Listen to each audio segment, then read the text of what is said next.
वो लोग इसलिए आंदोलन कर रहे हैं कि जो संगोल रखा हुआ है नए संसद, संगोल नहीं समझ गए, तो संसद भवन में रखा है, उसको हटा करके बाबा साहब की मूर्ति रखी जाए और जो संविधान में जो परिवर्तन किया जा रहा है उसको यथावत किया जाए, क्योंकि इससे हम जो कि हमको गुलाम बनाया जा रहा है। दिख रहे हैं कि उभरती हुई व्यवस्था है और बाकी लोग कह रहे हैं कि यहाँ पे गरीबी, भुखमरी और फलाना ढिमकाना जाते हैं। कि उन्होंने कहा था कि जो हमारे देश का विकास है वो खेतों से खलिहानों से होकर जाता है और मोदी जी के अनुसार अदानी और अंबानी के घर से होकर जाता है। मैं आजमगढ़ एयरपोर्ट को कवर कर रही थी तो आज ही जैसा कुछ दिन था जब आज दिल्ली में हो रहा है उस दिन लखनऊ में हो रहा था। मेरा सवाल था कि अगर मान लिया इंटरनेशनल एयरपोर्ट कैंसिल हो जाता है और यहाँ पर कोई कंपनी आती है बैठने के लिए, क्योंकि जब ग्लोबल समिट हो रहा है तो जाहिर सी बात कंपनियां आएंगी, तो तब क्या अपनी जमीनें देंगी। तो वहाँ पर एक महिला थी, बहुत ही अभी नेता टाइप हो गई, उनको लगता है कि प्रधानमंत्री का अगले उम्मीदवार हम हो सकते हैं, अगली बार हो सकता है 24 में।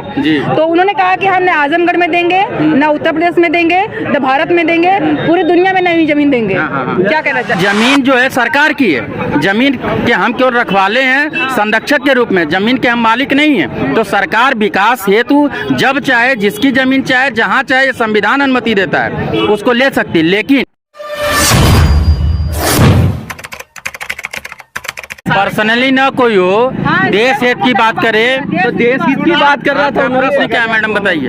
मेरा प्रश्न ये है कि आजमगढ़ का जो एयरपोर्ट बन रहा है, इन्होंने कहा कि नहीं बनना चाहिए, विकास के लिए वो घर उजड़ रहे हैं। इन्होंने कहा कि बनना चाहिए क्योंकि बनारस एयरपोर्ट पे ज्यादा लोड पड़ता है। मैंने बोला कि गरीब वहाँ पे नहीं थे, बोल रहे हैं कि यहाँ पे गरीब ज्यादा है, ठेले वाले। आप क्या कहना चाहिए? मेरे कहने का मतलब ये है कि दुनिया में कोई भी विकास अगर होगा तो उसके लिए इंफ्रास्ट्रक्चर जरूरी है। एक मिनट भाई साहब सुनिए, बिना इंफ्रास्ट्रक्चर के कोई विकास संभव नहीं है। और इंफ्रास्ट्रक्चर में रोड कनेक्टिविटी आती है, ट्रेन कनेक्टिविटी आती है और वायु कनेक्टिविटी आती है। आजमगढ़ में ट्रांसपोर्ट इंफ्रास्ट्रक्चर नहीं, ट्रांसपोर्ट तो ट्रांसपोर्ट भी इंफ्रास्ट्रक्चर में आएगा कि नहीं आएगा? परिवहन नहीं आएगा तो परिवहन के बिना व्यवस्था के कनेक्टिविटी कैसे हो सकती है? आज हमारे आजमगढ़ के सबसे ज्यादा लोग विदेशों से धन यहाँ पे देते हैं। सऊदी अरब में, अरब कंट्रियों में हमारे सराय मीर को मिनी दुबई कहते हैं। तो उनके लिए सोचिए कि कितनी अच्छी कनेक्टिविटी हो गई कि जो बंदा जो है 12 घंटे, 14 घंटे या 20 घंटे में आता है वो सीधे यहाँ पे आ सकता है, या बनारस से यहाँ आ सकता है, तेजी से आ सकता है। ये सुविधा हो गई। हमारे आजमगढ़ में अगर किसी देश का प्रधानमंत्री आना हो तो तुरंत यहाँ पे आ सकता है कोई भी। अगर और यहाँ तक कि आजमगढ़ के लोग भी जो विदेशों में प्रधानमंत्री भी हैं, त्रिनाड टोबैको वगैरह में आजमगढ़ के लोग बहुत ज़्यादा हैं। तो इससे फायदा ये है कि हमारा विदेशी संबंध आजमगढ़ जुड़ गया डायरेक्ट। अगर एयरपोर्ट नहीं रहता तो उनको यहाँ पे आने में समय लगेगा। तो एयरपोर्ट हमारे आजमगढ़ के लिए 4 चांद लगाने का काम किया है। इसके अलावा डेवलपमेंट में जो विस्थापन हो रहा है उसके तरफ सरकार को निश्चित ध्यान देना चाहिए।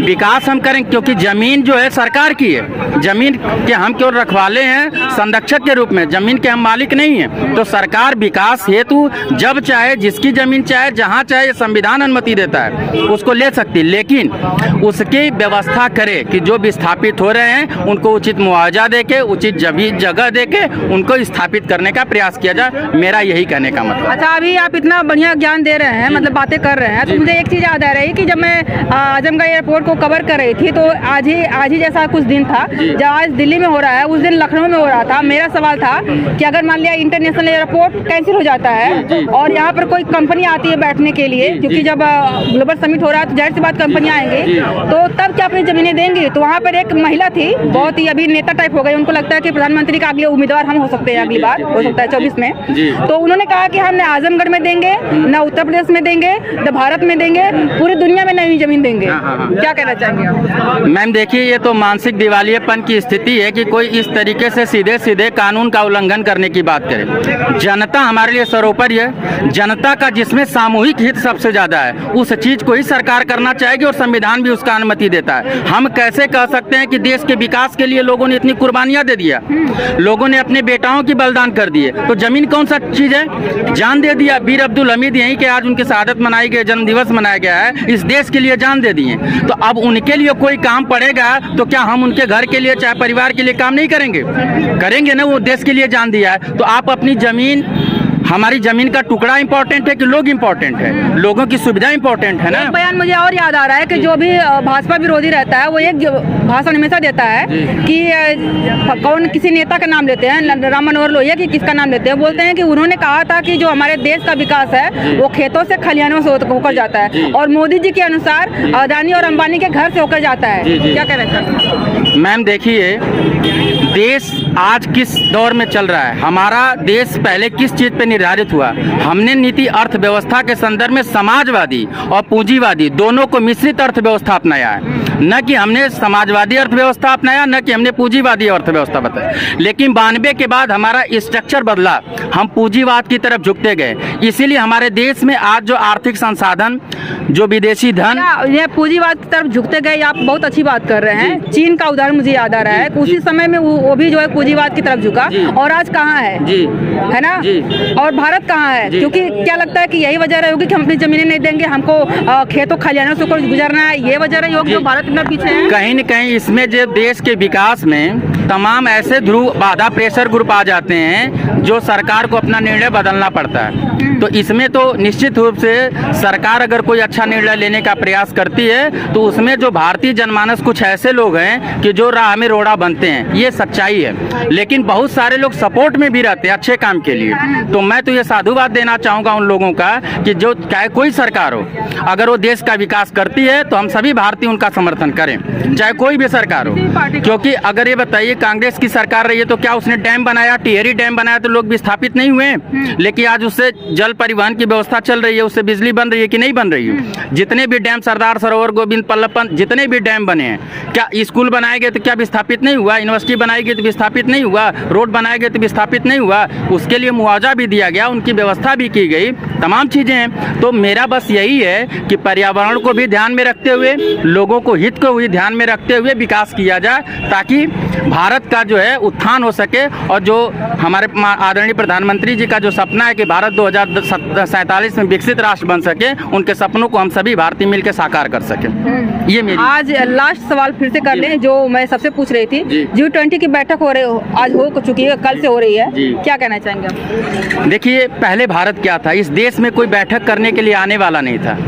आज आप देखिए कि कितने लालायित हैं देश के, जितने भी विदेशों के जितने भी प्रधानमंत्री से लेकर राष्ट्रपति हैं, वो सबकी निगाहें भारत के लिए। क्यों? क्योंकि यह सबसे तेजी से उभरती हुई आज के समय में अर्थव्यवस्था है और यहाँ के 140 करोड़ से ऊपर भारतीय गण जो है वो उनको जो है दिख रहे हैं कि उभरती हुई व्यवस्था है और बाकी लोग कह रहे हैं कि यहाँ पे गरीबी, भुखमरी और फलाना ढिमकाना। अच्छा, ये बताइए कि जब जनता इतनी ज्यादा है, गरीबी अगर ज्यादा है तो उसी के लिए तो राशन दिया जा रहा है, उसी के लिए तो गरीबों को राशन दिया जा रहा है कि भूखमरी न हो। तो अब भूखमरी कैसे रह गई? क्या गरीब राशन नहीं पा रहा है? अगर नहीं पा रहा है तो बताए, कंप्लेंट करे हमारे जिला अधिकारी से। एक मिनट, अगर गरीब है, अगर उसको अनाज राशन नहीं मिल पा रहा है तो किसी ने कंप्लेंट किया?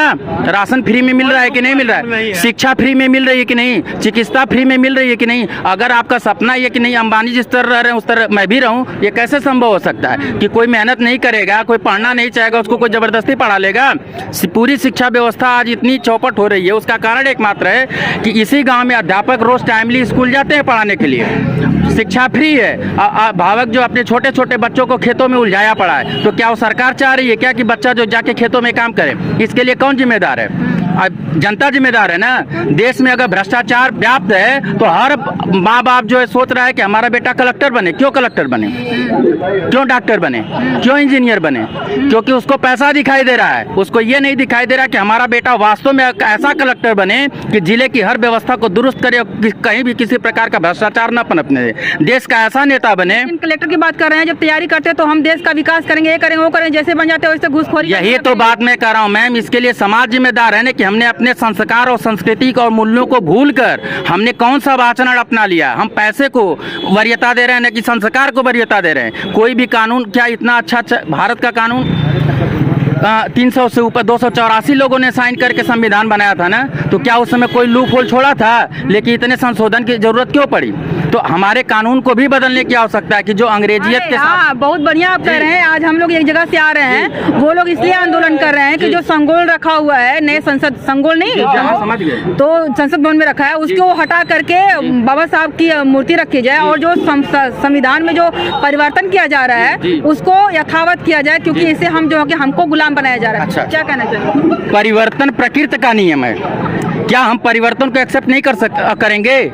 क्या दुनिया जो 5000 वर्ष पूर्व जैसी थी वैसी है क्या आज? तो 5000 वर्ष पूर्व वाली स्थिति में आप आइए, संभव है? तो जब हम 21वीं शताब्दी में जी रहे हैं तो 21वीं शताब्दी के अनुसार हमारा कानून होना चाहिए कि 2000 वर्ष पहले के अनुसार जो हमारा कानून होना चाहिए। सब मान कहेंगे तब तो फिर जो है हमको धर्मशास्त्र के अनुसार आचरण करना चाहिए, सारी व्यवस्था धर्मशास्त्री हो जाए, होना चाहिए कि नहीं होना चाहिए? फिर कबीलाई जीवन जिए हम तो फिर हम आधुनिकता में नहीं जिएंगे। हम कह रहे हैं बाबा साहब ने कानून बनाया और भी सारे लोगों ने मिलकर कानून बनाया, सबके संरक्षण में न बना।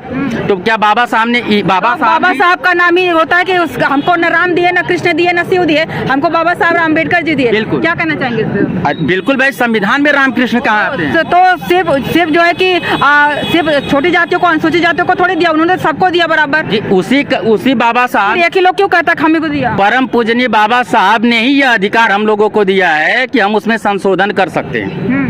उन्होंने ही अधिकार दिया है ना, और उन्होंने ही दिया है। तो क्या जब संशोधन होता है तो उसमें सारे वर्ग के लोग नहीं रहते हैं, सारे समाज के लोग रहते हैं ना, सभी लोग मिलजुल कर ही निर्णय लेते हैं, बहुमत से निर्णय लेते हैं। और कोई बहुत बड़ा परिवर्तन होना है तो उसमें 2/3 बहुमत चाहिए, और वो कौन है लोग? वो हमारे ही प्रतिनिधित्व हैं, वो जनता की ही तो शक्ति हैं। तो परिवर्तन बिना किए जो कैसे राष्ट्र चलेगा, कैसे देश चलेगा? जब हमारे पास नवीन टेक्नोलॉजी होगी, नवीन तंत्र होगा, नवीन व्यवस्थाएं होगी, तो नया ढांचा होगा, तो नया परिवर्तन भी होगा। परिवर्तन समाज का, प्रकृति का शाश्वत नियम है, इसलिए परिवर्तन तो अनिवार्य है। जी चलिए, बहुत बहुत धन्यवाद। तो ये रही हमारी आज की वीडियो। इस पर आपको क्या कहना, आप लोग कमेंट करके जरूर बताइएगा। वीडियो देखने के लिए बहुत बहुत धन्यवाद।